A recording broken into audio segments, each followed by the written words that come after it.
Bonjour Christian, merci de nous recevoir au siège de la Fédération française de tennis de table.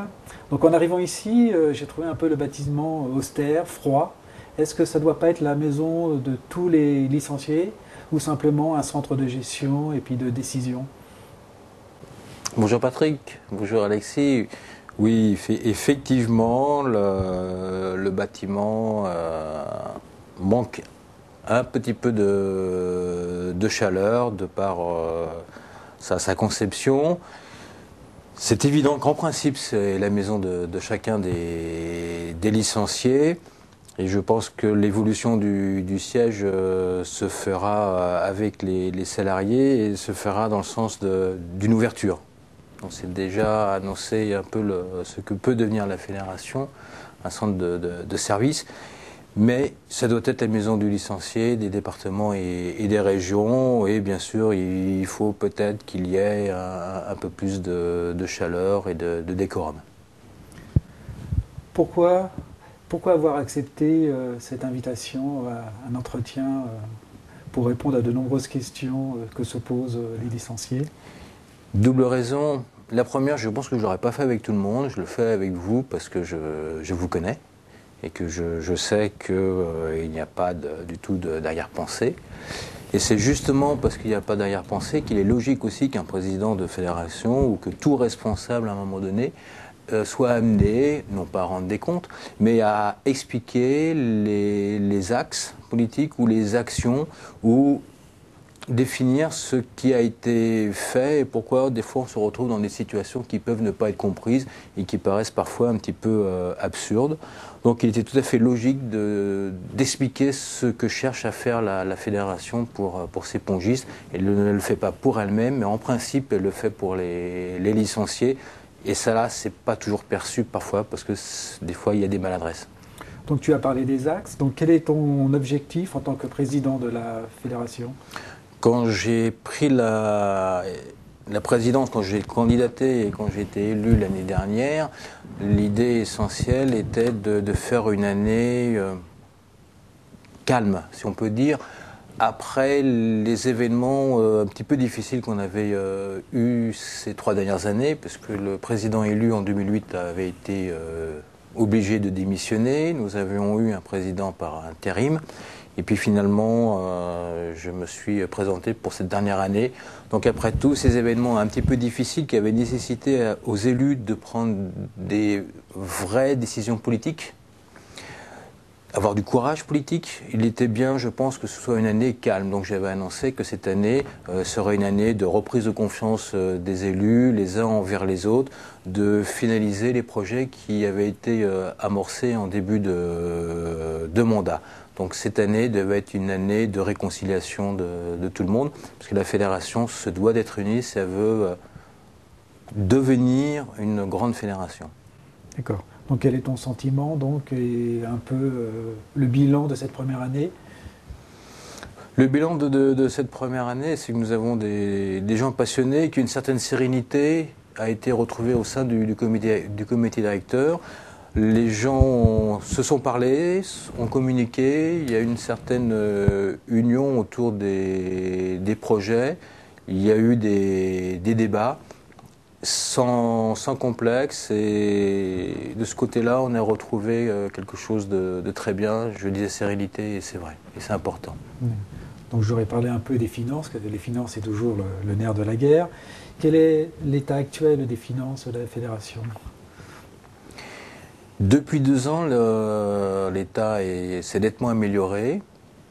Il faut rendre hommage à Claude Brossard qui était trésorier au début du mandat et aujourd'hui à Guy Letreau et au vice-président chargé des finances qui est Pierre Blanchard, d'avoir assuré un suivi, un process comme on dit, de contrôle de dépenses rigoureux et aussi aux élus qui ne font pas autant de dépenses inutiles qu'on pourrait le croire.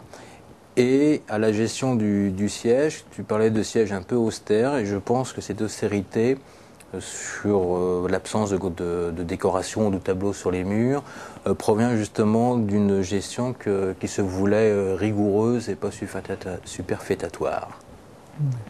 Donc la fédération, évidemment, dépend beaucoup des subventions publiques, mais y a-t-il d'autres moyens que vous mettez en œuvre pour essayer de, entre guillemets, de gagner un peu d'argent et d'avoir les caisses remplies pour vos développements et vos actions? Il est vrai, et on en parle beaucoup aujourd'hui, le sport français est en grande partie financé par les subventions de l'État et les organes décentralisés par les ligues, par les régions, par les conseils régionaux et les départements par les conseils généraux. Et effectivement, on nous incite de plus en plus à trouver des ressources propres, et nos ressources propres, elles sont dans nos adhérents.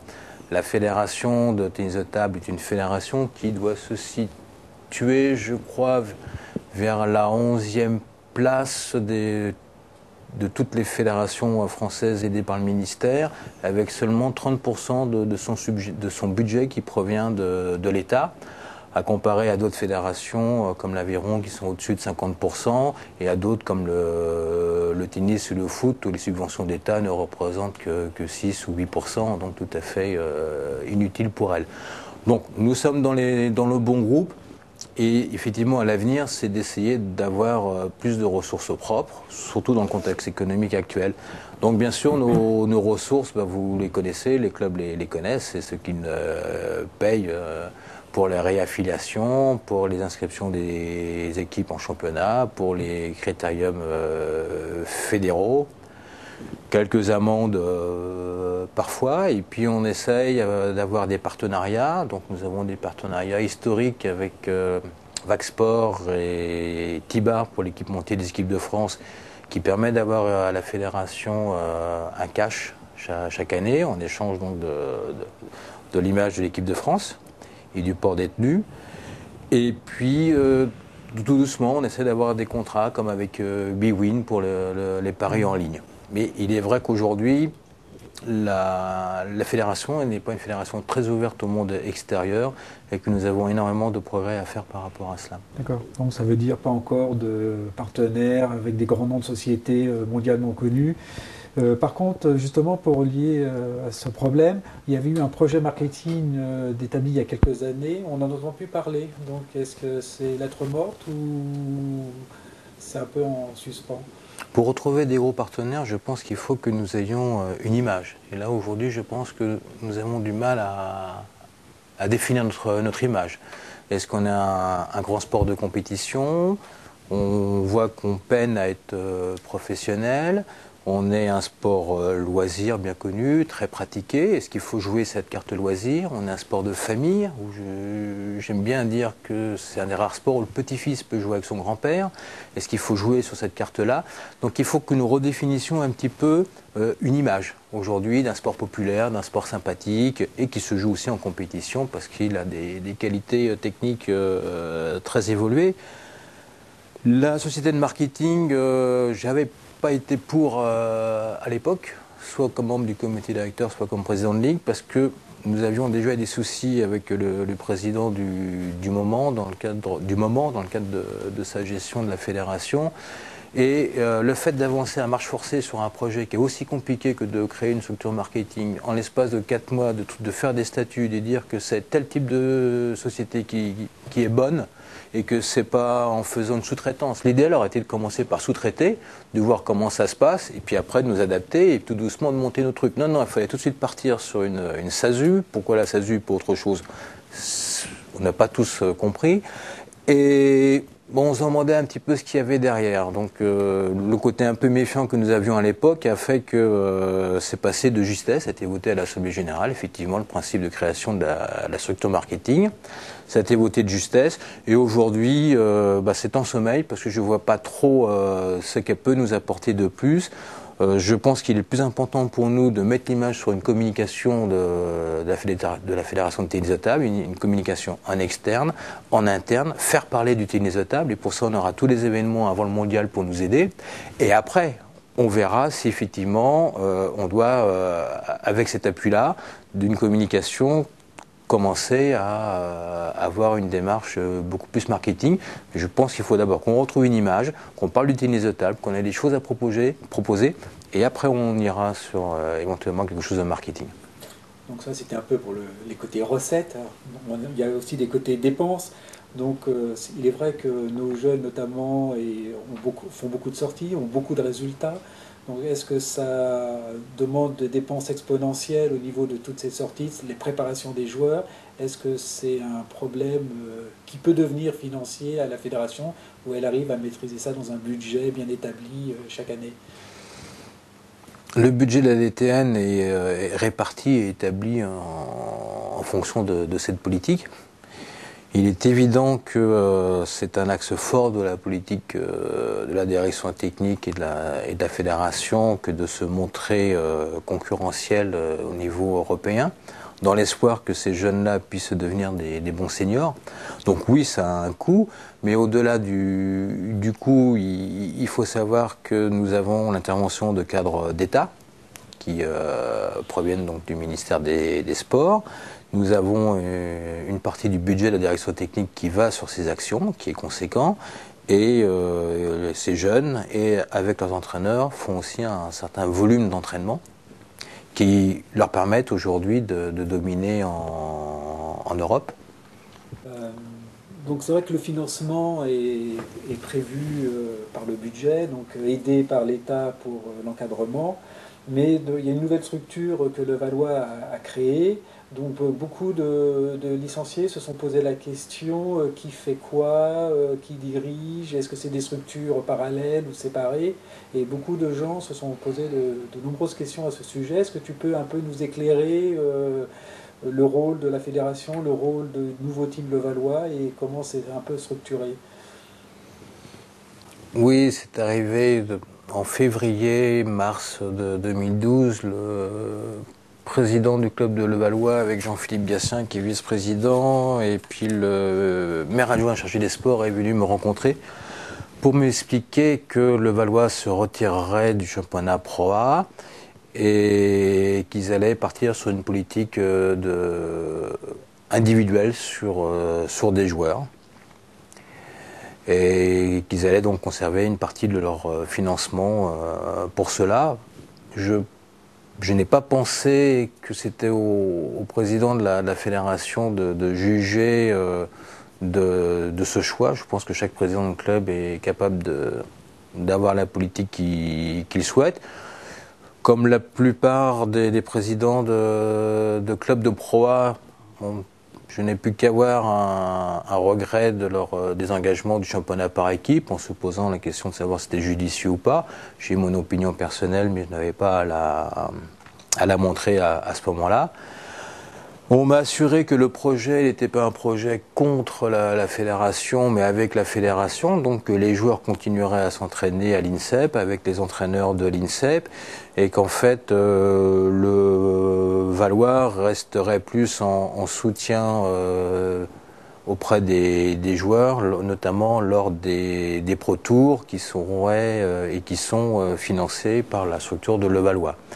Donc aujourd'hui, c'est difficile de savoir comment cela va évoluer. Vous connaissez les articles parus récemment dans la presse francilienne. Donc justement, si Levallois ne tient pas ses engagements jusqu'à la fin de l'Olympiade 2016, y aura-t-il un impact donc, pour ces joueurs, pour la fédération La fédération n'aura pas il n'y a pas de lien, quoi que l'on puisse dire, entre Levallois et la fédération. Donc ce qui se passe à Levallois n'impactera pas du tout la vie fédérale. C'est dommage pour Levallois, mais ils ont déjà, je crois, 13 autres équipes qui évoluent dans le championnat par équipe, il va y avoir une équipe au National 1. Donc, dans le plus mauvais des cas, c'est le problème financier qui va avoir une répercussion sur le standing ou sur le haut niveau du club. Donc, ce qui veut dire que les joueurs, si effectivement ils ont des problèmes financiers, les joueurs seront amenés à rompre leur contrat pour aller dans d'autres clubs de pro. Et si c'est à l'étranger, ça pose un problème d'image pour la fédération? Non, aujourd'hui, si les joueurs vont à l'étranger, cela veut peut-être dire qu'ils n'ont pas trouvé en France ce qu'ils souhaitent. L'équipe de France a joué le Portugal début septembre à Lisbonne. On a perdu 3-1 contre les Portugais. Et j'ai demandé au président portugais où s'entraînaient leurs joueurs, et les 3 joueurs s'entraînent en Allemagne. Ils n'ont pas de structure d'entraînement, et ces 3 joueurs donc, sont quand même assez forts et bien classés sur le plan mondial. Ils ont fait un très bon résultat par équipe aux Jeux Olympiques où ils ont failli battre la Corée du Sud. Donc je crois qu'il faut admettre dans un système de concurrence qu'il puisse y avoir d'autres structures pour former les joueurs. Il faut que l'INSEP soit concurrentiel, il faut que nous puissions avoir le maximum de meilleurs joueurs ou de meilleures joueuses sur l'Institut national du sport en tant que pôle France. Si certains joueurs à titre individuel veulent tenter une autre expérience et pensent trouver ce qui leur manque ailleurs, je pense qu'il faut le faire parce que de toute façon c'est bien de la diversité qu'on sera plus fort. Donc on a parlé un peu finance, je souhaiterais parler un peu de la communication et du développement, parce que c'est un des rôles, je suppose, prioritaires de la fédération. Donc quelles sont un peu les démarches actuelles et futures pour promouvoir, développer le tennis de table, notamment sur toutes les nouvelles pratiques, puisqu'on sait bien qu'il y a 5 millions de pongistes en France, mais il n'y a que 200 000 licenciés à la fédération. Oui, c'est très d'actualité. Le programme de mon prédécesseur était déjà axé dans ce sens-là. Aujourd'hui, il y a 2 produits qui se mettent progressivement en œuvre. C'est des produits qui sont appelés Nimping et Edugping. Edugping, c'est redevenir un sport pratiqué au niveau des scolaires. Donc proposer des animations clés en main aux professeurs d'éducation physique, des schémas de progression pour les jeunes. Et le tennis de table doit redevenir ce sport préféré des enseignants à un moment donné. Il y a beaucoup de demandes et cette approche est très importante pour faire jouer au tennis de table et créer un besoin éventuellement par la suite pour que ces jeunes viennent en club pour apprendre un peu plus. Et puis, à travers la caravane du mondial, montrer que le tennis de table, ce n'est pas que la compétition. C'est ce que nous avions montré, je pense, pendant un quart de siècle. Le tennis de table était un sport de compétition. Maintenant, c'est bien acté. Il faut peut-être revenir sur cet aspect loisir, puisque quand on discute avec des personnalités que l'on rencontre, on s'aperçoit qu'ils ont tous joué à un moment donné au tennis de table. Même parfois, ils ont eu une licence. Le maire de Pont-à-Mousson jouait au tennis de table et n'avait pas de licence. Donc on lui en a offert une pendant le congrès. Donc beaucoup de personnes ont pratiqué le tennis de table et ne font pas partie de cette famille du tennis de table. Donc effectivement, il faut que l'on réapprenne à valoriser l'activité loisir du tennis de table, que les dirigeants de club jouent sur cette dualité, partie compétition, partie loisir, et ce qui veut dire que les services fédéraux doivent aussi apporter leur aide. C'est-à-dire que la formation des animateurs ou entraîneurs doit être moins poussée par rapport à l'aspect compétitif, mais plus axée sur l'animation. Faire une animation n'est pas, c'est un métier, c'est pas aussi simple que faire un entraînement. Ce sont 2 choses totalement différentes. Il n'y a peut-être pas que les entraîneurs. Il y a aussi peut-être les dirigeants de clubs. En général, les dirigeants de la plupart des clubs pensent à leur championnat, à gérer leur effectif, mais oublient peut-être le développement hors de son club, dans les écoles, au niveau d'autres publics, seniors, etc. Tout à fait. La compétition est la partie visible des conventions d'objectifs que l'on peut signer à n'importe quel niveau, que ce soit au niveau d'un club ou d'un département ou d'une région. Les subventions sont liées parfois au niveau de la hiérarchie de l'équipe première. Donc la compétition est restée pendant longtemps l'essence même de la vie du club et des efforts fournis par le dirigeant et en essayant de prendre des entraîneurs. Maintenant, il y a aussi un autre axe qui est de plus en plus marqué, celui de la société d'aujourd'hui, c'est effectivement, plutôt que les jeunes soient dans les rues, il vaut peut-être mieux que les jeunes soient dans les salles de sport. Et donc le tennis de table doit faire partie de cette discipline qui offre des activités pour des jeunes, doit aussi recevoir handisport, le sport adapté, et donc on a tout un rôle à jouer auprès de ces populations-là qui demandent automatiquement des animateurs à profil différent de celui qui entraîne. Ce sont, comme je le disais, des vrais métiers. Donc le tennis de table peut se développer À partir du moment où on reconnaît définitivement qu'on a un impact sur le loisir, qu'on a plein de gens, tu dis 5 millions, c'est peut-être 3, bon, les chiffres varient entre 3, mais si on arrivait qu'à récupérer que 10% de 3 millions, je pense que ce serait quand même fantastique. Et c'est ça qu'il faut, c'est avoir la possibilité de pouvoir faire les deux dans les clubs. Et je pense aujourd'hui que les municipalités sont quand même assez sensibles sur le développement en quantitatif de leurs associations. Et j'ai peur que progressivement, le qualitatif coûte trop cher pour les municipalités et qui vont vouloir plutôt du nombre et de l'animation et des gens dans leur salle plutôt qu'un petit groupe élite. Donc faire du nombre, c'est bien, mais il y a souvent, les clubs ont souvent des petits problèmes de structure, d'infrastructure, de salles, de l'accueil du public. Donc comment la fédération travaille pour aider les clubs à s'améliorer en créant des salles spécifiques, en améliorant les salles, etc., en créant de nouvelles salles peut-être plus adaptées à ces nouveaux publics? Directement, il nous est très difficile de faire quelque chose.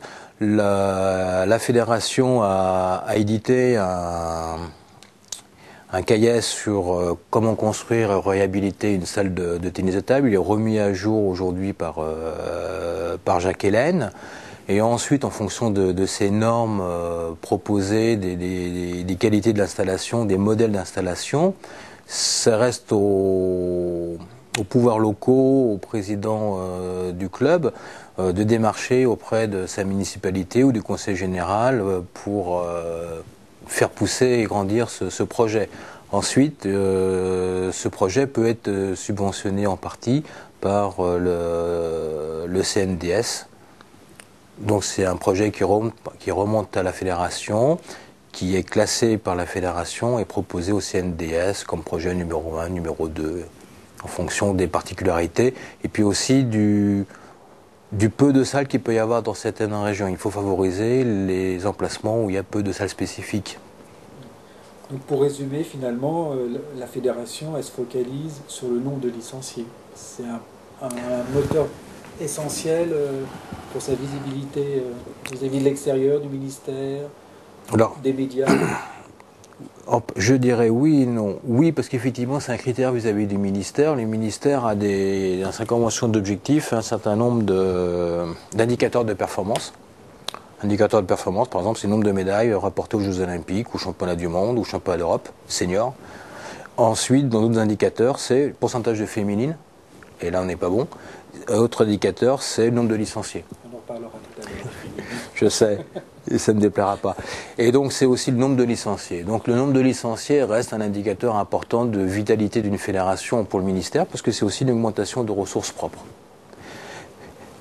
Après, il ne faut pas vouloir faire du chiffre pour faire du chiffre, parce que c'est le côté un peu mercantile et que j'apprécie pas.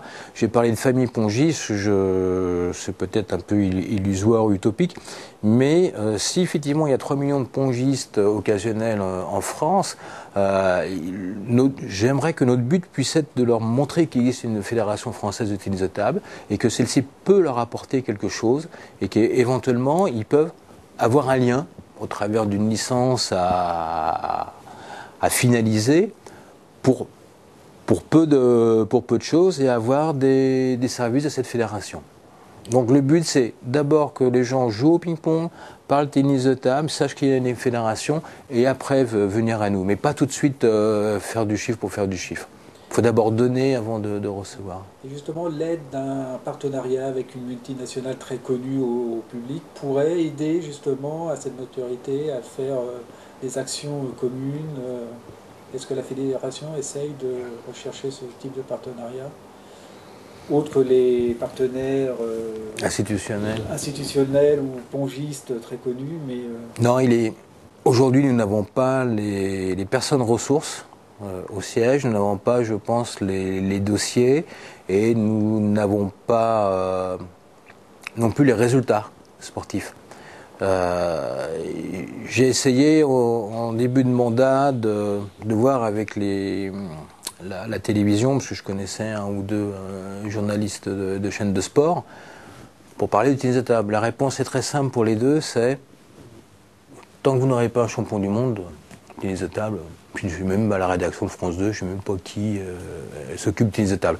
Donc c'est simple, il nous faut une équipe de France compétitive, il nous faut des résultats, et il faut qu'il y ait quelque chose de people qui fasse que l'on parle d'utilisable et qu'on arrive à proposer quelque chose. Donc pour moi, la communication est un élément important à mettre en place au départ, que l'on fasse parler d'utilisable, qu'on retrouve une image ou qu'on propose une image à coller au utilisable, et après on pourra trouver, je l'espère, et on aura plus de facilité pour faire des démarches, des grandes entreprises qui pourraient se retrouver au travers d'un aspect famille ou d'un aspect compétitif d'utilisable. L'EDF est très bien avec les sports d'eau comme les canoë-kayak, l'aviron, parce que c'est l'énergie.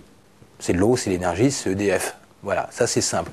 Tennis de table, petite balle, famille. Voilà, il faut qu'on trouve quelque chose, et je pense que la communication, la connaissance des gens, les réseaux devraient peut-être arriver progressivement à dénouer cette pelote de laine qui est difficile à saisir. C'est un problème uniquement français ou européen par rapport à l'Asie, où c'est un des sports rois? Je pense que c'est un problème français aujourd'hui, parce qu'il y a pas mal d'autres fédérations qui ont des grands partenaires, mais ce sont des fédérations qui ont eu des grands résultats sportifs, qui ont eu des médailles. On a peut-être raté le coche dans les années 95-2000, au moment où on avait 4 joueurs qui fonctionnaient très très bien et qui ramenaient un maximum de médailles, des titres par équipe, des podiums par équipe en simple. On n'a peut-être pas su utiliser ce tremplin. Et aujourd'hui, c'est malheureux. Dans la correction d'objectifs, les résultats jeunes n'apparaissent quasiment pas. C'est une toute petite ligne. Autre résultat. Ce qui compte, c'est les résultats en senior. Et comme il n'y a plus vraiment de mécénat, et que si on veut un partenariat, c'est ce qu'on appelle gagnant-gagnant. Donc il faut que le partenaire soit fier d'avoir la Fédération française de tennis de table, que ça lui ramène une bonne image. Et il est sûr que ceux aujourd'hui qui sont avec le handball, c'est un petit peu plus gênant par rapport à l'affaire des paris en ligne, que ceux qui étaient avec le football dans les années 2010, beaucoup se sont retirés. Donc il faut faire attention, il y a un professionnalisme à avoir au niveau de la gestion de la fédération de tennis de table, de l'image que l'on donne, de l'image que l'on véhicule. Et il faut que tout soit très clair, très net par rapport à ce domaine de l'industrie ou commercial, où les gens sont quand même très, très pointilleux. Donc maintenant, je voudrais parler de choses plus terre à terre par rapport aux remarques que nous avons de temps en temps de licenciés dans les clubs. Par exemple, au niveau du site, il y a une partie gratuite, une partie payante. Et finalement, la partie payante, ce sont les licenciés qui rentrent la plupart du temps des résultats, etc., qui mettent à jour une partie du site. Et d'un autre côté, les autres licenciés, pour voir ces mêmes résultats, sont obligés d'avoir un accès payant.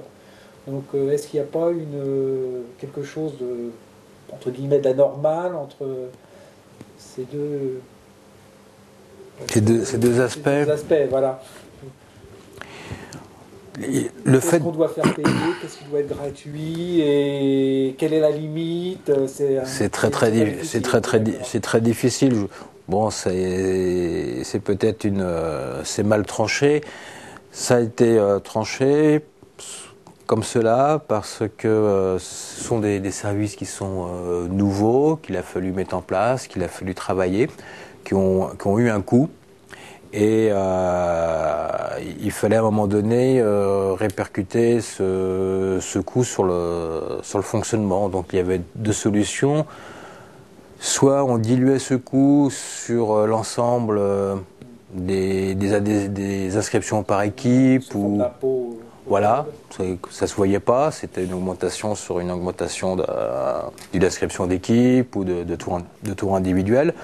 Soit on le faisait de façon plus visible, et seuls étaient à ce moment-là ponctionnés les licenciés qui allaient sur cette partie qui était payante. Et c'était le choix qui a été pris. Bon, tout choix est critiquable et... C'est marginal comme recette ou c'est des recettes importantes? Je suppose que par le budget, c'est rien du tout, mais... Les petits riens font souvent... Voilà, bout à bout... Oui, c'est très difficile. Je ne sais pas, je ne connais pas du tout le montant exact, mais c'est vrai que on parlait tout à l'heure de la bonne santé de la Fédération de tennis de table. C'était un peu plus de rigueur de gestion, ça a été moins de dépenses et ça a été aussi un peu plus de recettes. Et ça fait partie des petites recettes qui permettent en principe de refaire d'autres actions. Donc le but aussi pour nous, c'est d'avoir suffisamment de moyens pour faire des actions. Le financement de cette caravane du Ping, si on arrive à la faire dans 7 à 8 villes de plus de 200 000 habitants, sur des surfaces de plus de 1000 mètres carrés, ça a un coût. Et cet argent, indirectement, permet de faire ce type de prestations. Mais le tout gratuit, non, non, mais je comprends très bien. J'étais président de club, hein, je me souviens ce que c'est qu'une inscription d'une équipe en Pro B, même féminine, des coûts des mutations, les coûts des licences, en sachant qu'il n'y a pas une licence qui a un coût identique dans toute la France. Ça, c'est une question à revoir à un moment donné. Si tu me poses la question... Les clubs ont l'impression de payer 3 fois, puisqu'on paye à 3 entités de la pyramide du sport français, ligue, département. On est une des rares fédérations aujourd'hui à avoir une licence à quasiment 3 modules. C'est-à-dire que la plupart des licences sont à tarif unique. Le prix varie pour beaucoup de fédérations vers 25-30 euros et tout monte à la fédération. Et c'est la fédération ensuite qui redistribue aux ligues et après aux départements. Donc Bernard Jeu dans les années 84-86 avait donc instauré ce système il y a une trentaine d'années. Est-ce qu'il est toujours bon ? On peut se poser la question. On peut se dire aussi que ça permet d'avoir une autonomie au niveau des départements et en fonction des particularités locales du département, d'avoir un secrétariat, d'avoir un agent de développement technique, peut-être 2, peut-être 3, et de promouvoir le tennis de table. On peut le penser. Maintenant, c'est vrai qu'il y a une absence de visibilité totale et que les coûts sont complètement différents. En Ile-de-France, tu te souviens, la part Ligue sur une licence était à 9,85 € il y a 2 ans. La part de la fédération était seulement à 14 € à l'époque et la part du département montait à 17 €. Et c'est pas pour ça que le département où j'étais était celui le plus dynamique des 8 d'Île-de-France. Donc on peut ne pas tout comprendre, surtout quand tu vois les choses de plus haut. Donc oui, j'ai envie sur le prochain mandat qu'on ait un groupe, une mission chargée de réfléchir sur les circuits administratifs et les circuits financiers entre clubs, départements, régions et fédés, voir si on peut les simplifier, voir si on peut déjà économiser de l'argent. Et puis, ce sera un travail de longue haleine si on souhaite éventuellement revenir à une tarification unique et redispatchée, ou faire une licence seulement avec 2 modules et non plus 3 modules, et que la fédération, comme on commence à le faire aujourd'hui, conventionne plus avec les régions pour les aider au développement. Ce qui est sûr, c'est que l'orientation, c'est que la fédération soit plus une fédération de service aux membres. Et pour ça, il faut recentrer certaines ressources, mais il faut aller après sur le terrain pour aider nos institutions à se développer. Tout à l'heure, on a parlé un peu du site, et donc je me suis permis de surfer un peu sur le site de la fédération.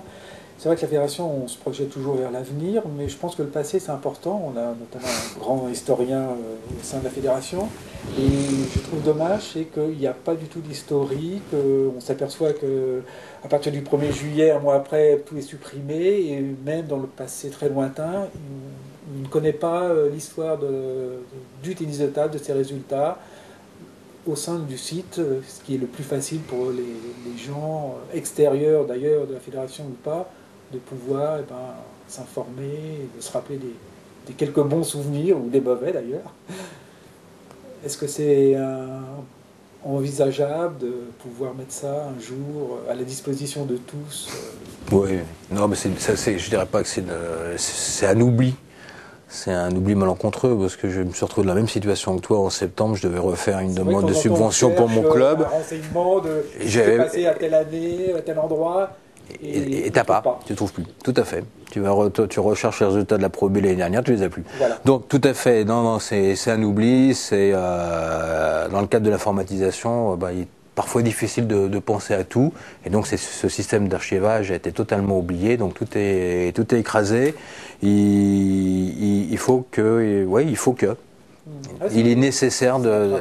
Voilà, c'est pas si simple que ça. On en est conscient. C'est un gros oubli, si ce n'est une faute, que nous n'ayons plus accès à notre passé. Non. Donc ça, on en est conscient. Alors effectivement, c'est tout le souci entre le moment de la prise de conscience et puis la correction du problème. Je ne dis pas que ça va se faire demain, mais il faudra que ça se fasse. Donc la fédération a toujours fait beaucoup de réformes, surtout dans leur championnat. Donc la prochaine grande réforme, c'est le championnat à 4 joueurs. Donc pourquoi avoir fait cette réforme, et est-ce que tu penses qu'elle est comprise et acceptée de tous les compétiteurs sur le territoire? Une petite aparté, c'est que j'ai toujours été surpris par l'envie de beaucoup de dirigeants élus de faire des réformes. Faire des réformes pour faire des réformes. Celle-là, par contre, correspondait, je le pense, à une nécessité à un moment donné. On était sur une période où le ministère des Sports demandait à ce que les fédérations fassent des actions dans le cadre du développement durable. Et pour nous, le développement durable, peut se résumer en termes de transport. Et nos équipes à 6 joueurs utilisaient en général 2 voitures. Donc on est parti du principe que 5 joueurs dans une voiture, c'est pas sérieux. 4 joueurs, c'était quand même, avec le chauffeur, c'était quand même plus facile, voire même plus le chauffeur. Donc, c'est pas toujours le cas dans certaines ligues, comme par exemple l'Île-de-France, où on joue par exemple en semaine le soir et chacun vient de son travail directement. Ouais, après tu as des cas particuliers. Mais le soir, tu connais les horaires à laquelle on termine en Île-de-France, je pense qu'à 1h du matin, ils rentraient tous quand même dans la même voiture et reprenaient plus le transport en commun. Non, c'est clair. Mais oui, donc le but c'était de simplifier le nombre de voitures et donc 4 joueurs. C'était un aspect qui était un aspect écologique. Deuxième aspect qui nous intéressait plus était un aspect de resserrer le niveau des joueurs. C'est-à-dire que beaucoup disaient il est plus facile d'avoir une équipe homogène à 4 joueurs plutôt qu'à 6. Et il est plus facile à ce moment-là de faire des matchs plus captivants, plus serrés, que si on jouait à 6 avec deux équipes de 3 à l'intérieur des 6 joueurs. Le troisième aspect étant de faire jouer que 3 matchs, plus les doubles, permettait de raccourcir la durée de la rencontre. T'es pas sans savoir que souvent en Île-de-France, certains gymnases s'éteignent brutalement à minuit parce que c'est comme ça, des fois un petit peu avant à 11h. Donc l'Île-de-France n'est quand même pas la France, on est d'accord. Mais il y avait cette notion de raccourcir la durée des matchs. Et elle existe toujours, cette problématique de matchs beaucoup trop longs. Oui, parce que par exemple, un match de pro qui se joue à 3... Tu me laisses pas parler, hein. Désolé. C'est ce que je voulais dire. Mardi soir, les filles de Céris contre Quimper ont commencé à 8h, elles ont fini à minuit moins le quart. Il y a eu des belles, il y a eu des matchs à 11-9 au-dessus. C'est trop long. Justement, à venir un public jeune, justement, un mardi soir en plus, où certains ont école le lendemain, donc c'est très difficile, où ils viennent simplement la première heure. Tout à fait. Ils viennent à la première heure, ils s'en vont au moment de la pause. Donc on a un vrai souci par rapport à nos matchs. Et là, soyons clairs, je n'ai pas la solution. Je ne sais pas. S'il faut faire peut-être comme en Ligue européenne, arrêter à 3 plutôt qu'aller plus loin pour la Pro B. Mais là, on vient ou la Pro A, Pro B. Mais on a un petit peu mais c'est pas le problème justement qu'on est un sport individuel, qu'on est pratiquement la seule fédération de sport individuel à vouloir faire un championnat par équipe. Oui, mais c'est ce que nos Pongisem, c'est bien joué par équipe aussi. Sûrement, les clubs sont intéressés par le championnat par équipe. Donc je ne pense pas qu'on puisse comparer le tennis de table au tennis. On a beaucoup de similitudes. Notre particularité, c'est de faire des équipes avec des gens qui jouent en simple, mais ces gens-là, on le voit bien par rapport souvent au critérium fédéral.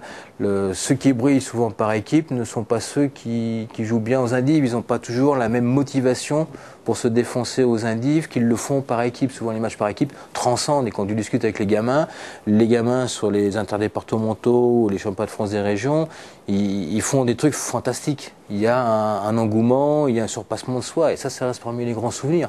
Et après, en adulte, il y a toujours ce plaisir de jouer un peu pour les autres. Et puis, c'est aussi peut-être psychologiquement plus facile.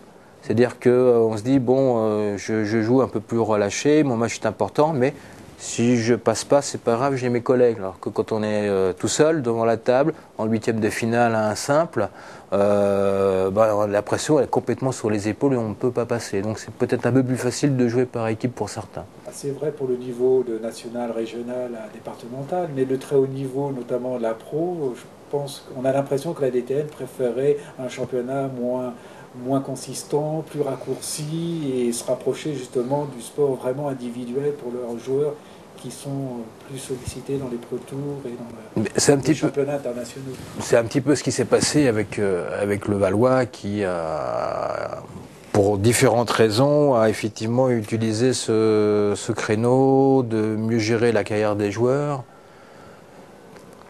en ne le faisant plus jouer par équipe. Il y a effectivement une véritable dualité entre le nombre de Pro Tours qui a considérablement augmenté, le championnat par équipe qui a le droit d'exister. Parce que maintenant, les championnats pro, c'est pratiquement jusqu'au cadet. Donc c'est pratiquement à partir des meilleurs. Ça commence à jouer 14 très tôt. ans, ils sont en promenade dans toute l'Europe. Très peu présent. Mais pour reprendre un vieux dicton, qui veut aller loin ménage sa monture, qui va piano va sano, on n'est pas obligé de faire tous les Pro Tours de toute façon. Oui, déjà. Donc c'est ça. Déjà les coûts éventuellement pour tout le monde, soit les partenaires équipementiers qui peuvent payer, soit les joueurs qui payent d'eux-mêmes, soit pour la fédération. Donc déjà la planification d'entraînement, ça existe, la planification de carrière, ça existe. Au niveau des clubs, il est sûr que ce sont quand même les clubs qui assurent une grande partie des finances de nos joueurs qui vivent du tennis de table. Donc ces clubs-là, il est logique qu'ils aient une prépondérance, une priorité sur leurs rencontres.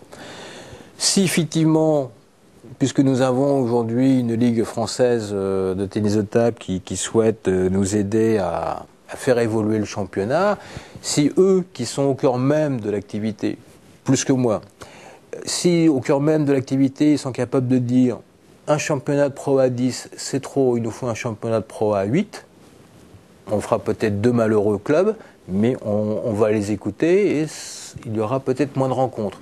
S'ils disent c'est très bien comme ça, eh ben on continuera comme ça et il faudra trouver des solutions. Là aussi, par rapport à d'autres clubs étrangers, les joueurs élites ne jouent pas non plus toutes les rencontres. Ils en jouent certaines. Donc sur un championnat français où il y a 18 rencontres, le joueur élite peut n'en faire que 10 ou 11 en fonction des matchs importants ou pour le gain de la victoire ou pour le maintien. Donc là aussi, il ne faut pas se laisser enfermer dans un système. On a deux choses qui sont un petit peu concurrentes et qui prennent du temps. Maintenant, il faut s'organiser, planification d'entraînement, gestion du calendrier des clubs de pro. Si tout le monde se veut professionnel, c'est un travail de professionnel que de gérer tout ça. Il faut qu'on soit en harmonie avec tous les partenaires finalement. Oui. Pour revenir au championnat à 4 joueurs, donc comment a été prise la décision? Est-ce que vous avez un peu sondé les clubs, les départements ou les compétiteurs? Ou c'est simplement une réflexion qui vient du haut Non, c'est pas du tout... c'est une des rares fois où les choses ont été faites tranquillement par Francis Cizik, où la fédération a pris son temps. Donc il y a eu des sondages qui ont été réalisés au niveau club, département et ligue. Le taux de retour a été assez faible. On en avait fait en Île-de-France aussi, parce qu'on ne savait pas trop. Malheureusement, oui. Donc c'est toujours le souci où les réponses ne viennent pas, et on ne connaît pas non plus la valeur des réponses. Seuls ceux qui sont hyper pour vont répondre parce qu'ils veulent que ça passe, ou alors ce sont les gens qui sont hyper contre qui veulent surtout pas qu'ils répondent. Donc on se retrouve avec des résultats en général qui sont à 50-50 et on ne sait pas du tout ce que ça signifie. À partir des... Donc on a fait un effort pour essayer d'avoir l'avis des principaux intéressés, c'est quand même la moindre des choses. On a essayé on a fait cet effort, on a essayé d'avoir un avis sans que ce soit vraiment tranchant. Donc on est resté sur le principe d'économie d'énergie avec une seule voiture au lieu de d'équipes un peu plus homogènes, de temps raccourcis de rencontres pour proposer le championnat à 4. Puis il y avait un autre souci pour certains qui était l'harmonisation ou l'homogénéisation de notre championnat, puisque la pro était à 4, les filles jouaient à 4 en national, et que certaines équipes départementales aussi sont à 4 dans les très basses divisions. Donc c'était tout le monde joue pareil. Alors ça tient la route et des fois ça ne tient pas la route. C'est-à-dire qu'on a des régions qui nous poussent à faire en sorte que le championnat se joue à 4 jusqu'au niveau départemental inclus. Et des départements qui commencent à nous tirer la sonnette d'alarme. Les départements du Nord, 10 500 licenciés, les départements de Loire-Atlantique qui revient vers ces 8 000 licenciés, qui nous disent il nous manque des tables. Si on passe à 4, on n'a pas assez de tables.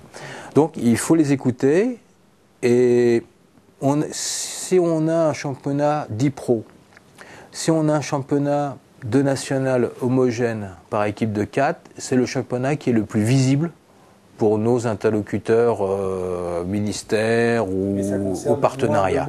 Et ça concerne moins de monde. Voilà. Et ça, c'est l'autre étape de compétition. Si je dis que lorsqu'on joue au niveau départemental, c'est plus pour le plaisir, pour le fun, que vraiment pour faire de la haute compétition, même si l'engagement, la motivation, la passion est la même, ça n'a pas la même répercussion sur des subventions du Conseil général ou de la municipalité. Donc je pense qu'on peut peut-être laisser une certaine latitude au département pour que les gens jouent. Parce que le but c'est de faire jouer au ping-pong, c'est pas de les empêcher de jouer.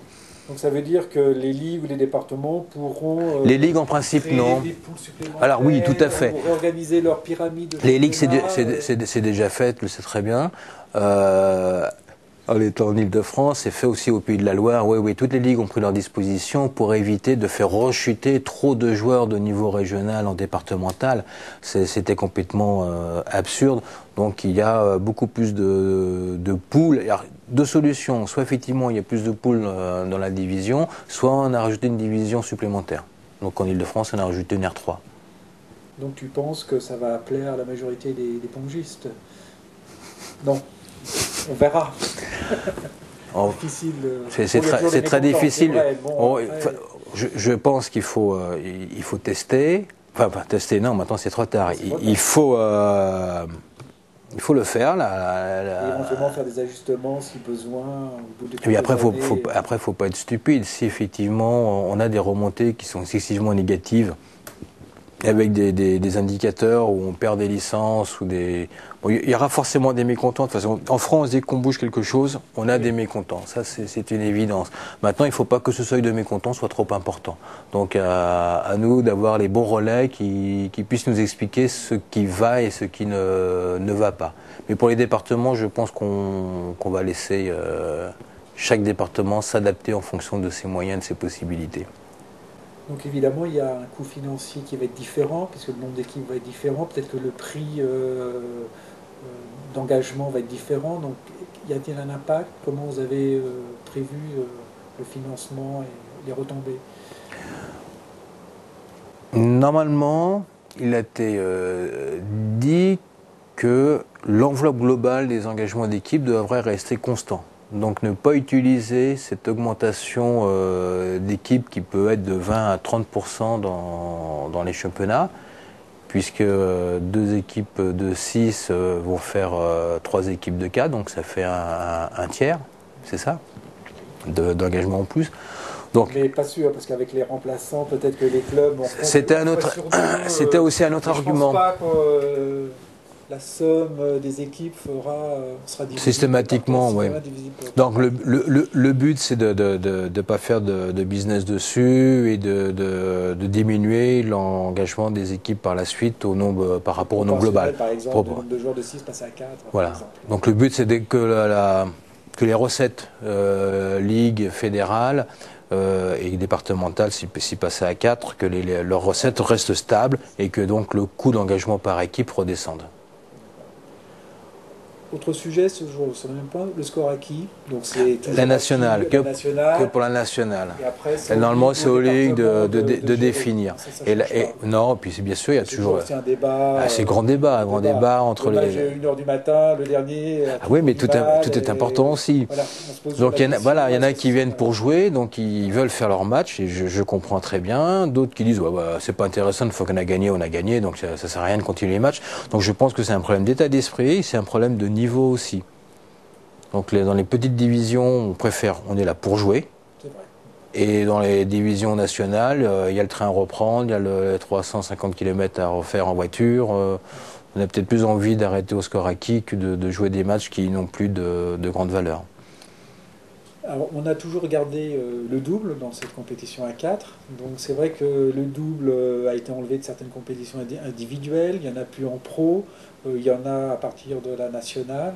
Donc pourquoi un peu cette gestion des doubles un peu bancale, entre guillemets? Oui. C'est en fonction des influences. Ouais. C'est aussi. Ça n'a rien à voir avec les décisions internationales ou non. de certaines compétitions. Non, c'est tout à fait. C'est aussi simple et stupide à la limite. C'est en fonction des influences. Certains nous disent, nous on veut jouer en double, on aime bien les doubles, c'est sympa, c'est l'esprit collectif, c'est l'esprit d'équipe, on s'amuse bien. Pourquoi les retirer? Et c'est vrai que si on voit l'aspect purement compétitif, au niveau, le double ne représente plus grand-chose par rapport au titre en simple. On pourrait avoir une médaille au championnat du monde en double ce serait très agréable d'avoir une médaille en double. On en a eu des très bonnes. Et même en mix qui n'existe plus. Tout à fait. Et c'est grâce à ces médailles qu'on a fait parler du tennis de table. Voilà. Donc il faut pas. C'est pas négligeable. En fonction de certains moments, c'est pas négligeable. C'est très compliqué parce que c'est vraiment une affaire de courant, de personnes à un moment donné qui lancent certaines affirmations et qui font office de vérité.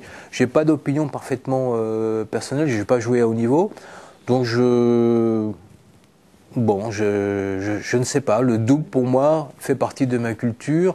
Si maintenant on me dit que c'est plus d'actualité parce que c'est pas du haut niveau. Les joueurs, il y en a qui aiment les doubles. Alors il y a des joueurs qui étaient connus pour balancer les doubles. Il y en a qui adorent ça et c'est là qui ont plus, notamment les doubles mixtes. Il y avait des joueurs en équipe de France il y a quelques dizaines d'années qui balançaient systématiquement les. Regardez au tennis, il y a des équipes de doubles. J'ai à l'esprit les deux Américains qui sont des spécialistes de double et qui gagnent tous les grands tournois de double. Alors effectivement, là tu viens de mettre le doigt sur une ouverture.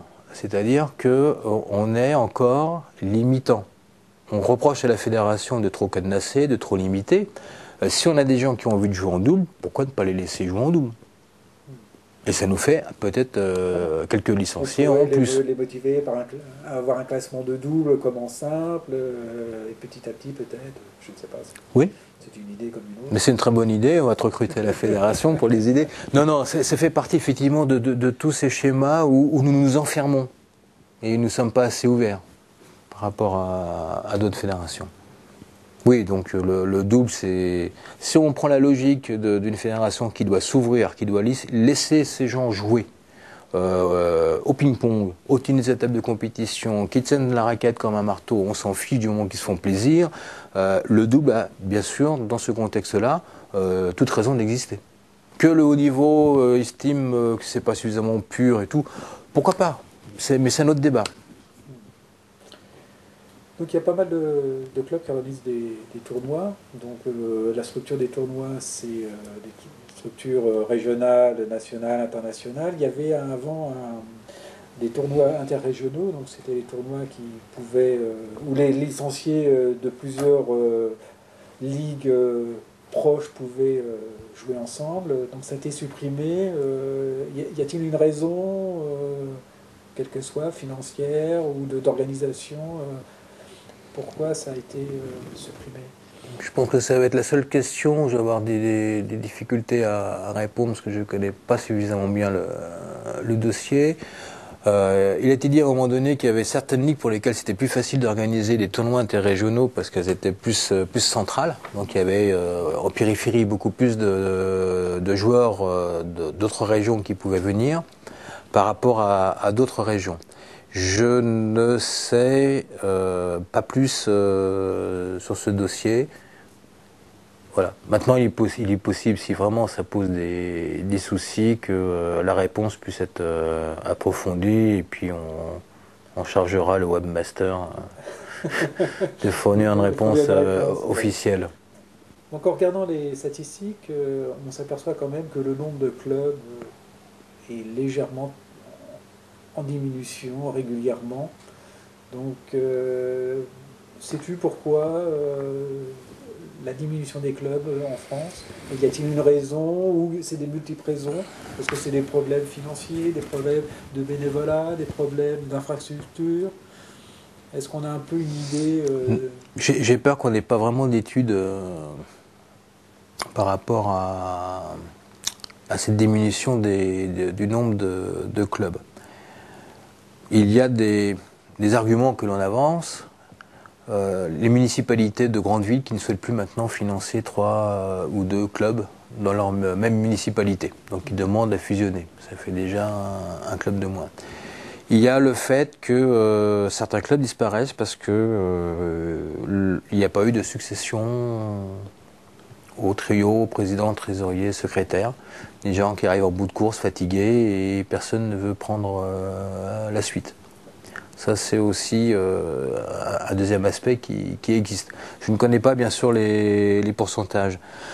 Une troisième raison, c'est la difficulté des gens à accéder aujourd'hui au bénévolat, parce qu'on s'aperçoit que tout devient compliqué, tout se professionnalise autour du monde du bénévole associatif, notamment au niveau des demandes de subventions, donc on a moins de monde.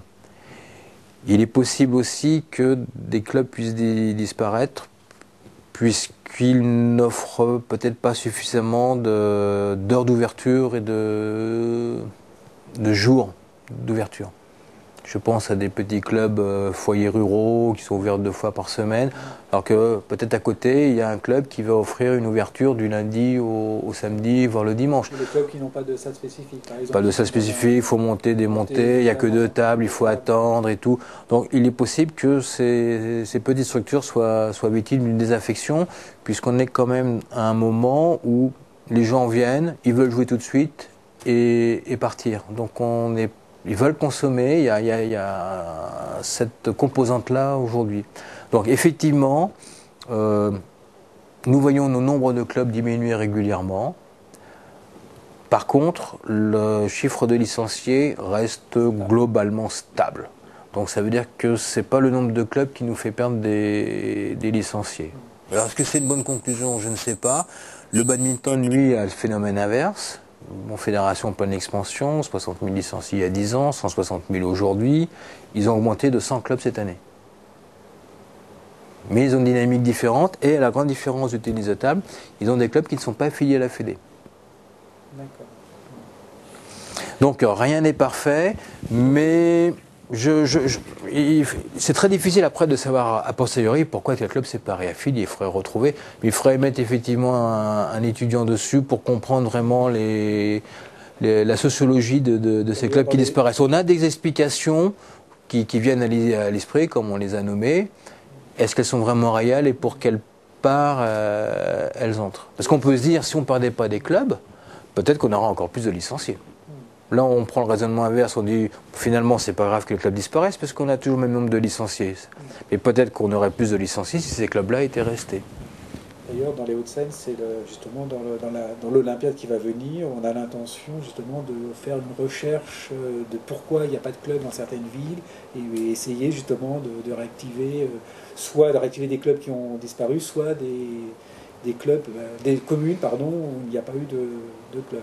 Mais justement, que peut faire la fédération via les ligues ou les départements pour justement recréer une dynamique dans les déserts, entre guillemets, pongistes, où il n'y a pas de structure, et qu'est-ce qu'on peut faire, y a-t-il une démarche globale Au niveau de l'Île-de-France, il y a eu l'Île-de-France a été pilote avec le Fonds social européen, qui a été organisé cette action par Emmanuel Couba depuis le siège fédéral et Nicolas Barbeau comme salarié.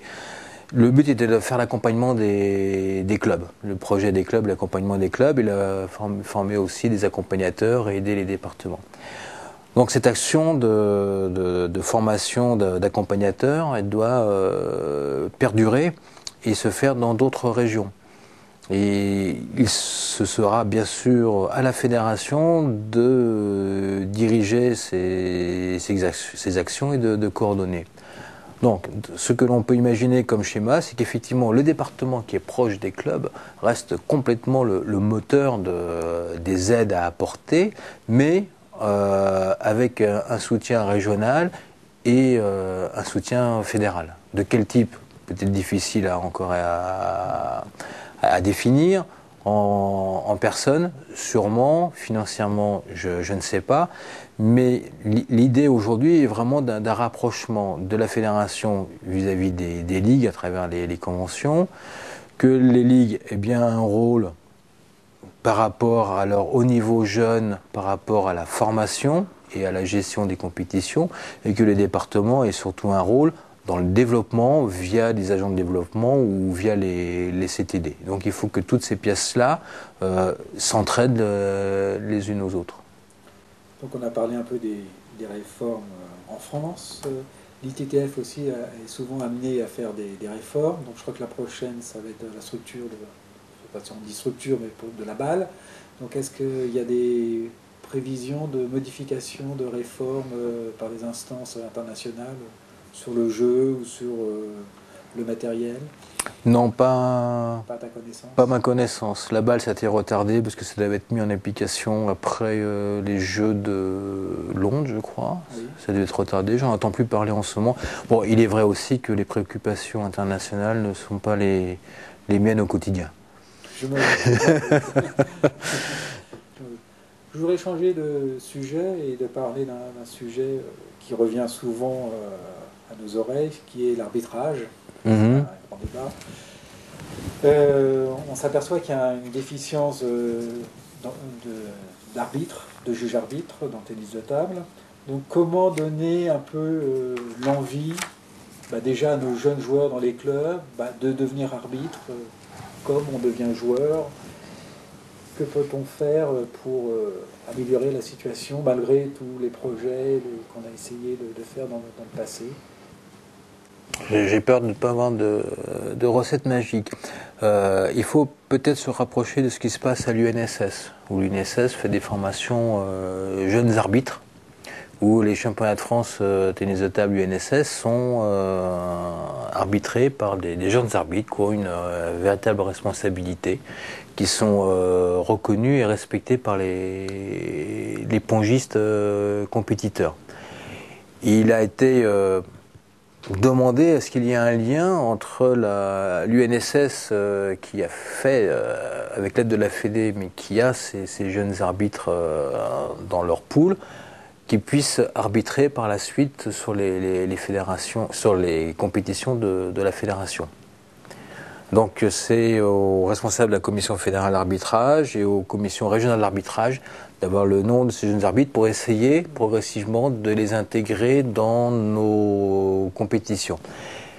Mais je crois que beaucoup d'actions, quand elles réussissent, sont pas le fait d'une démarche codifiée, volontaire de la fédération ou de la ligue ou des départements, mais beaucoup plus de l'envie d'une personne, du relationnel, de quelqu'un de charismatique qui fait passer un message par rapport à la prestation de l'arbitre.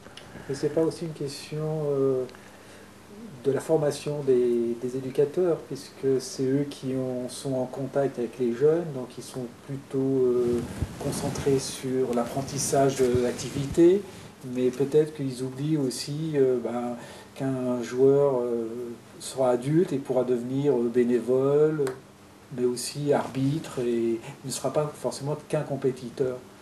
Est-ce qu'il n'y a pas un tu réponds à ta question, bien sûr, tu as raison. La formation d'éducateur aujourd'hui est une formation axée sur l'entraînement. On avait une formation il y a très très longtemps, dans les années 77, 75, 76, 77, une formation pilote, qui était une formation qui avait 3 volets, volet arbitrage, volet dirigeant et volet entraîneur.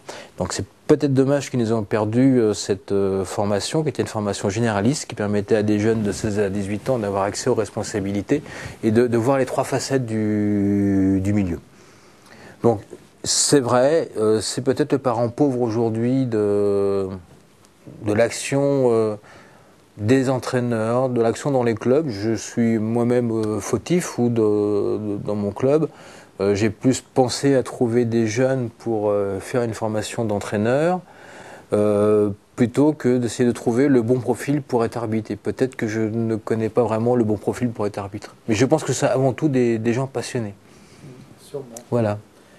Y a-t-il un problème financier, parce que les clubs souvent reprochent le coût des arbitres qui leur paraît souvent excessif, mais d'un autre côté on voit que les prestations que reçoivent les arbitres sont vraiment symboliques, et finalement ils n'arbitrent pas pour de l'argent, mais ce sont vraiment des gens passionnés. Il n'y a pas un décalage entre le club et puis les arbitres? J'ai pas tout à fait les chiffres en tête. Je connais la prestation d'un arbitre à 15 €, un peu plus quand ils sont en pro. La difficulté, c'est le nombre de prestations qui est réalisé sur une journée de championnat. Je n'ai pas le chiffre en tête, mais ce que donne le club, la prestation qui est exigée pour le club, rentre à la fois dans les frais de déplacement des arbitres et aussi dans le coût de leur petite vacation, parce qu'il ne faut pas se leurrer, c'est effectivement ridicule. Donc c'est plus du plaisir d'arbitrer que vraiment se faire un petit compliment. Mais à partir du moment où on paye les personnes ayant fait un effort de formation et de compétences aussi bas, c'est vrai que c'est pas très motivant non plus. L'un va avec l'autre. C'est un sujet, de toute façon, on peut réunir 5 personnes autour d'une table, il y aura toujours des avis différents. Certains vont dire, pour ce qu'ils font, c'est pas la peine d'être payés, nous on fait aussi bien. D'autres vont être parfaits et ils vont se trouver insuffisamment payés. Les clubs vont dire si on veut des arbitres de qualité, on n'a qu'à les payer plus, et donc nous on est prêt à mettre plus. Ça fait partie de ces questions sans beaucoup de solutions aujourd'hui. S'il y avait moins de prestations, on pourrait faire mieux, parce que c'est pas trop payé, parce que ça représente un gros budget. Et puis il y a les frais de déplacement à prendre en compte aussi.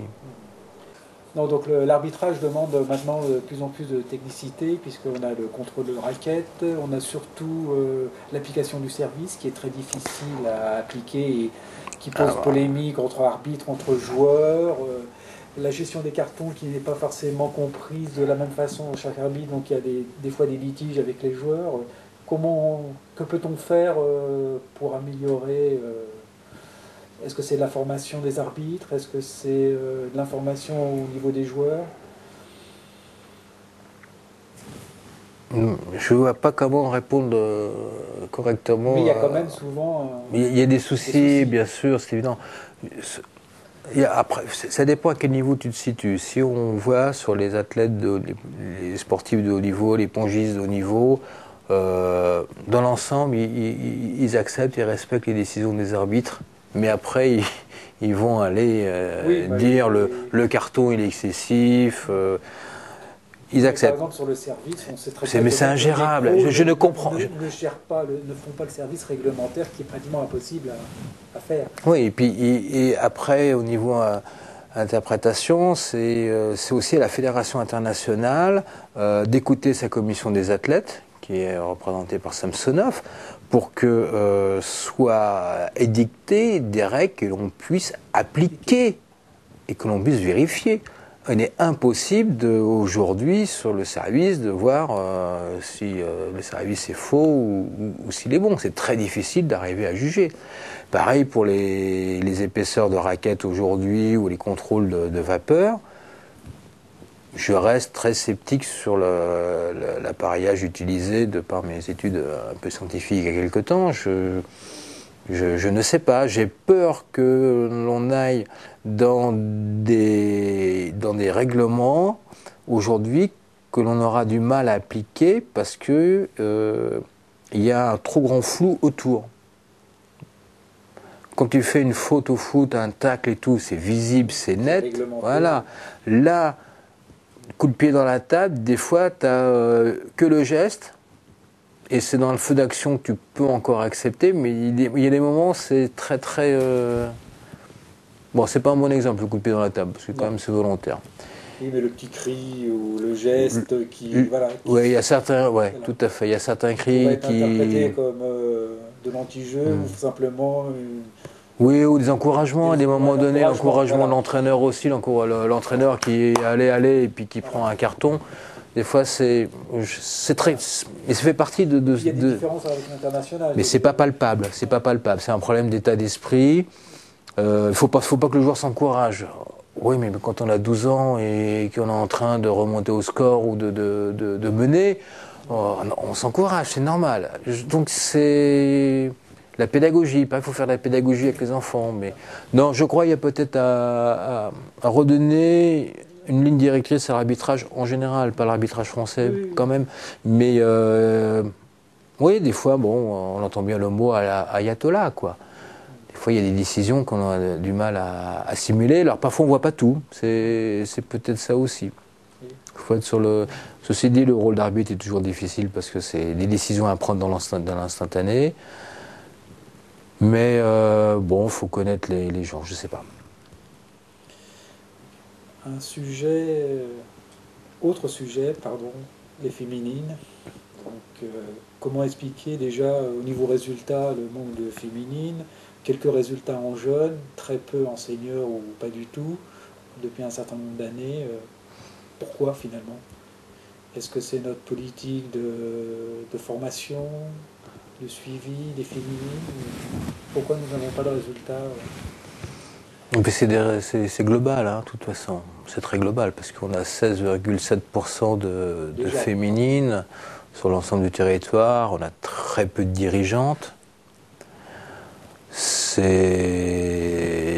ne pense pas que le tennis de table soit un sport qui ne soit pas féminin, au contraire. Je pense que le tennis de table convient très bien aux... C'était ma prochaine question. Hein. Ah bon? Savoir, on a depuis des années fait plein de projets pour les féminines, on a reçu beaucoup de subventions, que ce soit les ligues, les départements, pour développer le sport féminin. On n'y arrive pas. Donc finalement, est-ce que le tennis de table est un sport féminin ou est-ce qu'on doit continuer? Non, là c'est de la provocation. C'est un peu la provocation. Là, tu provoques.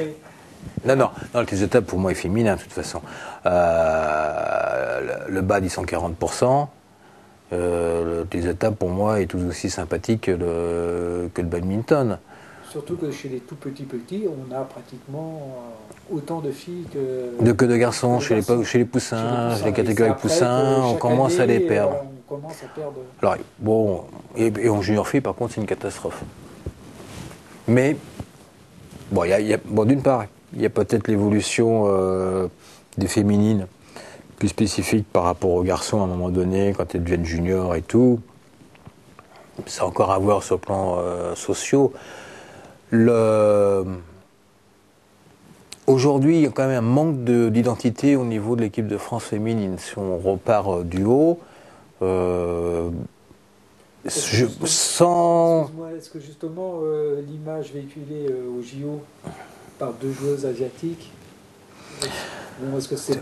Tu poses trop de questions en même temps, alors tout se rejoint, mais voilà, c'est pour ça que tout se rejoint et tout est lié. Donc, oui, bon, il nous manque un leader féminin aujourd'hui. Avant, on a eu Claude Bergeret, on a eu quelques joueuses qui étaient très bonnes juste derrière avec Nadine Davio.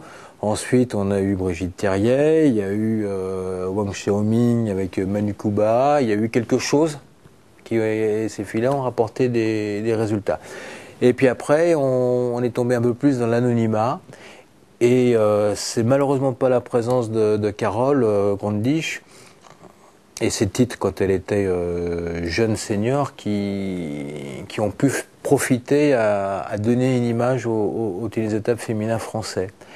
Et malgré le talent de Li Shui et Xian Yifang, il est sûr qu'elles sont un peu détachées de la problématique militante qu'il nous faudrait pour les féminines.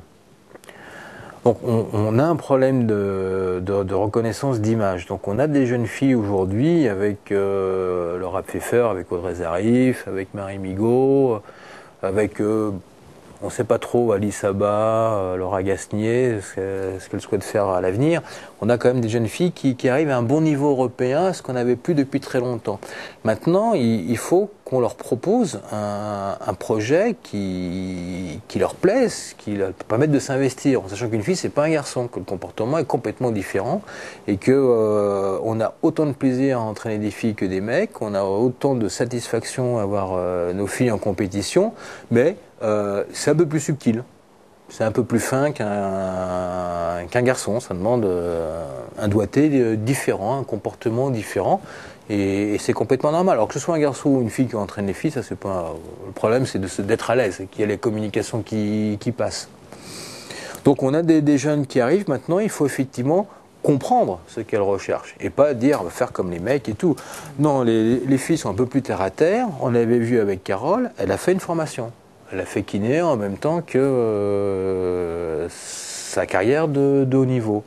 Donc les jeunes filles ont besoin d'avoir un pied un peu plus sur terre et de ne pas se consacrer complètement à une chose pour certaines. Donc il faut écouter, mettre quelque chose en adéquation avec leur projet, mais leur proposer aussi un objectif. Donc ça c'est important pour qu'on conserve notre élite, je pense. Et à partir de là, on devrait pouvoir montrer que le tennis de table est tout à fait féminin et essayer de montrer là où le tennis de table se pratique à la base, c'est-à-dire dans les départements et dans les clubs, que les féminines, ça fonctionne essentiellement aussi par groupe. Elles sont rarement isolées. C'est très rare de voir une fille dans un groupe de 10 garçons. C'est absolument exceptionnel. Ça se fait, j'en ai eu et j'en vois encore. Souvent, ce sont des groupes. Donc, il faut savoir entraîner un groupe féminin. Et il faut savoir donner un mot, une attention, un geste différent à la fille dans le groupe par rapport aux garçons, sans que ce soit une obsession. Donc, il y a un comportement des dirigeants à changer. On a peu de dirigeantes féminines.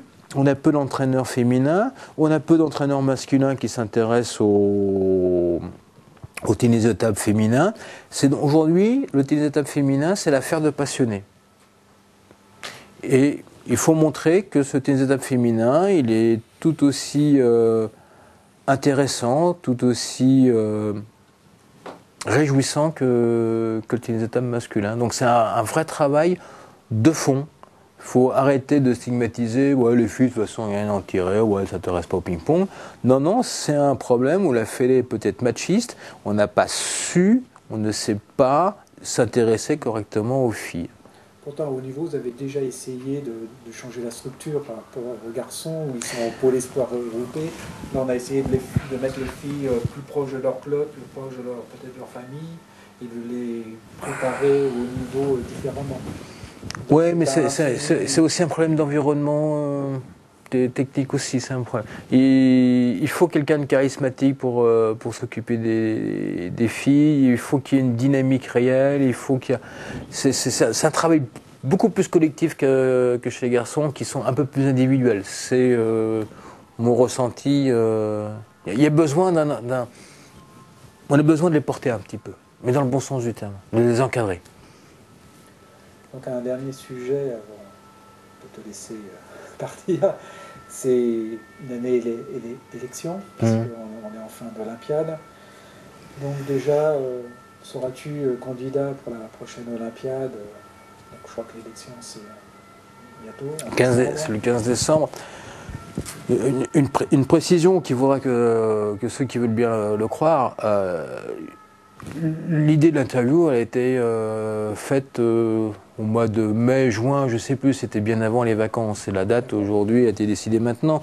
Donc, je reviens à ce que je disais, je le fais parce que c'était vous, on se connaît bien, et puis parce que ça me faisait plaisir de parler de tennis de table, sur des questions des licenciés. Alors, je ne sais pas s'ils en tireront un plaisir à m'entendre et à croire ce que je dis, mais je l'ai fait avec le plus de spontanéité possible. Là, on parle élection et je ne pensais pas du tout utiliser cette interview pour parler élection. Voilà. C'est juste une information. Oui, alors l'information, donc, voilà, oui, mais c'est bon, c'est aussi le. Non, non. Pas question de faire campagne.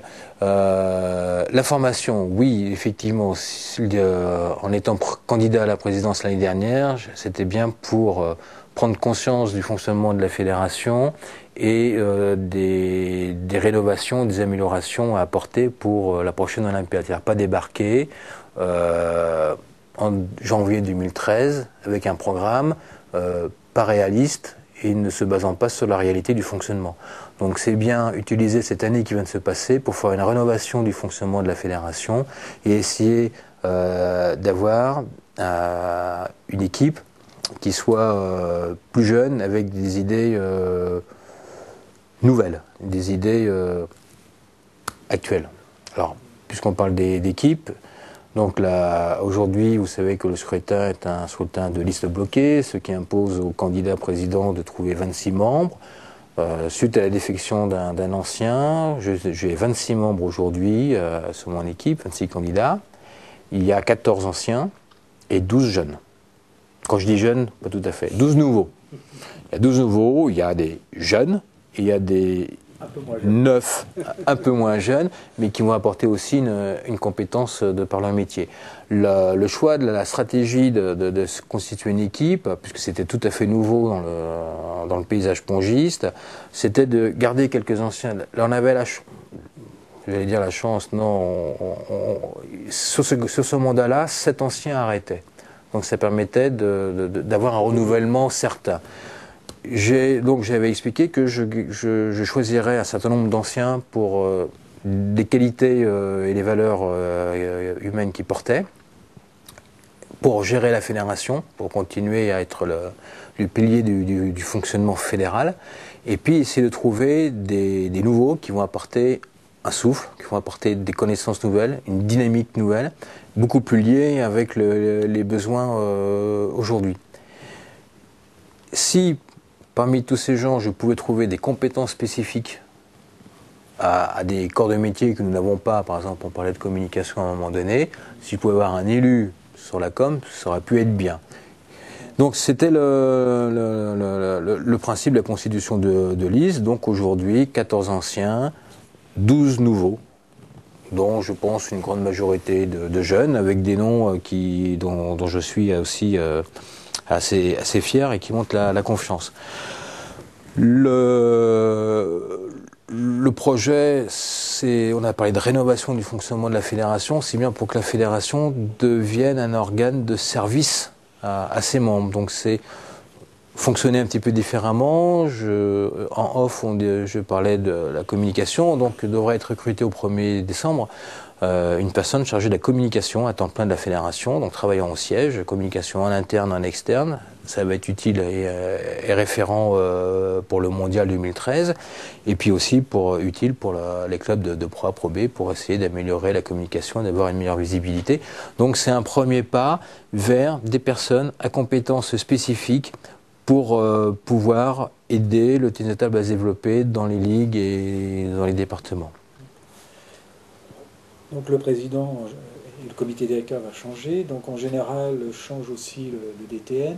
Peux-tu un peu nous expliquer le processus d'élection, du choix du DTN, comment ça se passe? Parce que beaucoup de gens en général ne connaissent pas comment ça se passe. Il a un peu nous expliquer le processus. Le processus de choix du DTN a varié aussi dans le temps, en fonction des époques et des ministères. Michel Gadal arrête sa mission de directeur technique national au 31 décembre 2012. Il continue à travailler pour la fédération jusqu'en octobre 2013, dans le cadre de la direction du Mondial 2013, parce qu'aujourd'hui, Michel cumule les postes de directeur du Mondial et de directeur technique. Donc il reste parmi nous jusqu'en octobre 2013, avec le Mondial organisé. Le poste de DTN est donc libre au 1er janvier. La procédure, telle qu'elle a été rappelée par un courrier très récent de Madame la Ministre, c'est un appel à candidature à l'extérieur, à tous les fonctionnaires et à tous ceux qui seraient intéressés sur ce poste vacant de directeur technique national, vont donc postuler tous ceux qui souhaitent et qui sont intéressés par ce poste. Alors il y aura, en toute logique, des entraîneurs nationaux aujourd'hui de la direction technique qui peuvent être intéressés pour une évolution de leur carrière et postuler sur ce poste. Seront intéressés en extérieur des gens qui ne sont pas de la fonction publique et qui peuvent être directeurs de marketing d'une boîte et tout, mais qui ont envie de le faire. Ils peuvent présenter leur candidature, c'est pas un souci. Michel n'était pas fonctionnaire au moment où il a candidaté en 2001, donc il est venu en tant que personne libre, si on peut dire. On aura, puisque c'est habituel, vraisemblablement une ou deux personnes des bureaux du ministère des Sports qui ont envie d'aller sur le terrain ou de retourner sur le terrain.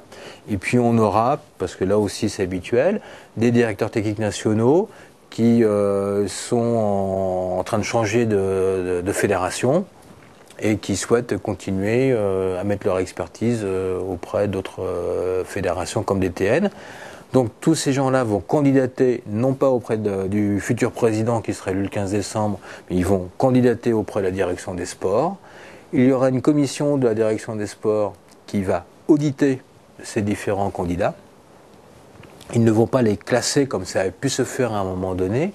Ils vont tout simplement présenter au président élu le 15 décembre une liste de 2 noms, 3 noms, tout dépendra du nombre qui se sera présenté et puis du nombre retenu, uniquement donc une liste non classée représentant les personnes ayant toutes les compétences et qualités pour pouvoir être directeur technique national.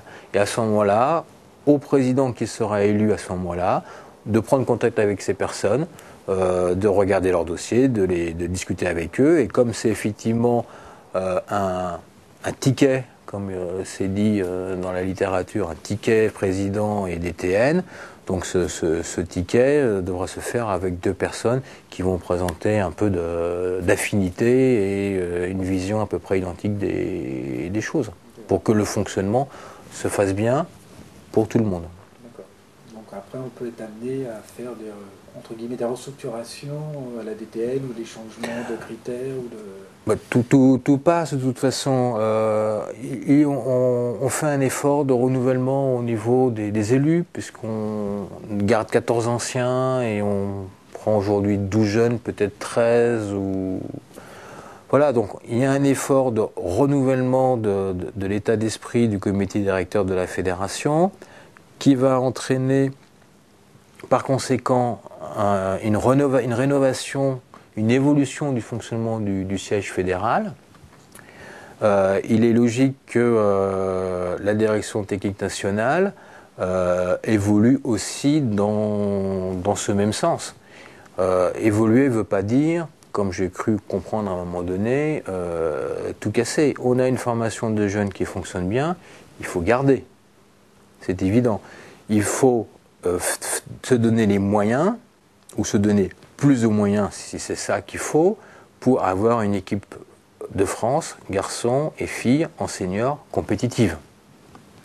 Il faut aider à la formation continue de nos entraîneurs, il faut aider au statut, il n'y a pas de... il faut évoluer. Donc j'ai une dernière question, avant qu'on se quitte. Le mondial, c'est quand même un événement important pour le monde plongiste français. Est-ce que tu peux nous en dire 2 mots ou 3? 2 mots? Voire plus. Non, Le mondial, en fait, pour nous, le challenge est double. D'une part, c'est réussir l'organisation. Et d'autre part, c'est toute l'animation qui se fait en amont. Réussir l'organisation, c'est sur Bercy, pour les phases finales, parce que les 2-3 premières journées préliminaires auront lieu à la fois sur Bercy et sur l'INSEP. C'est sur Bercy essayer de donner un aspect beaucoup plus festif du tennis de table, avec énormément d'animation dans les coursives de Bercy, montrer tous les aspects du tennis de table à ce moment-là. Et au niveau de la compétition, faire jouer sur peu de tables et privilégier la qualité des matchs.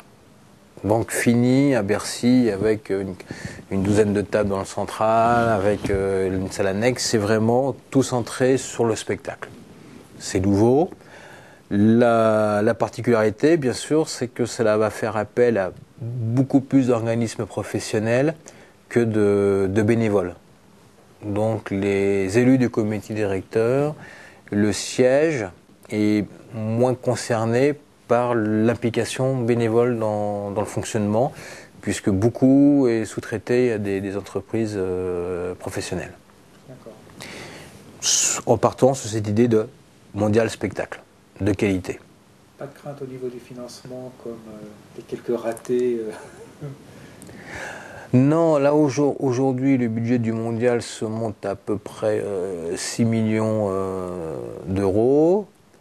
On a une garantie de retour de partenariat de la Fédération internationale qui est à un peu plus d'1 million d'euros.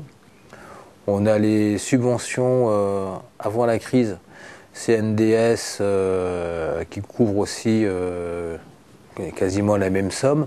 Donc on n'est pas, pour l'instant, on n'est pas trop mal. Et le fait d'avoir, on est bien. Et le fait d'avoir eu un exercice fiscal bénéficiaire sur la saison 2011-2012, parce que malheureusement il y a un certain nombre d'actions qui n'ont pas été faites et ça fait que on a conservé de l'argent et le reste avait été bien géré. Donc ça permet d'envisager le mondial quand même avec une certaine sérénité. Et le deuxième aspect, outre l'organisation de la compétition, c'est tout ce que l'on veut faire en promotion, animation à partir du mois de janvier-février. Donc là aussi, au niveau des scolaires, le programme EducPing va se mettre en œuvre en même temps que les tournées, la caravane du ping et des animations. Il est prévu, Michel Ganal avait prévu avec Elyséeum d'utiliser les étoiles du sport aussi pour faire une promotion pour le tennis de table. Il est possible qu'on puisse avoir un accès à un certain nombre de spots télé sur les chaînes de France Télévisions, à peu près 130 spots, sur des abribus aussi chez Deco. Donc l'idée est de faire parler beaucoup de tennis de table avant le mondial, de créer un besoin de jouer au ping-pong ou de s'y intéresser. Et ce sont des gens qu'on n'aura pas à Bercy, bien sûr, c'est pas le Toulousain qui va venir voir le championnat du monde, mais il en aura entendu parler, il va peut-être s'intéresser à un moment donné aux résultats, ou il sera pas réfractaire si son fils ou sa fille disent « Ah bah tiens, j'irais bien jouer au ping-pong », parce qu'il aura vu, il aura entendu, oui ça existe, oui c'est sérieux, c'est bien, c'est voilà. Et le but c'est cette partie-là, pour cette partie-là, c'est d'être une réussite aussi. Je suppose que les médias câblés ou TNT seront présents lors de ce mondial. Oui, on est en contact avec l'équipe HD par rapport au mondial. On espère avoir quelques minutes sur France Télévisions. Et puis il y a Eurosport aussi, mais c'est un contrat particulier avec la Fédération internationale. Eurosport qui va diffuser des heures. Normalement, on essaie de travailler avec l'équipe HD. Donc pour terminer, as-tu quelque chose à dire à ceux qui vont nous regarder Bah, j'espère que ça n'aura pas été un message. Oui, parce que ça aurait été non, non, pas de message personnel. Non, j'espère que ça n'aura pas été trop long parce que c'était quand même un long entretien.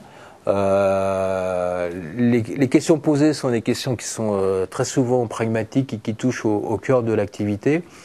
Et il est parfois difficile de faire à un niveau fédéral une bonne synthèse de tout ce qui se passe dans les différentes parties du territoire, parce que le vécu est différent.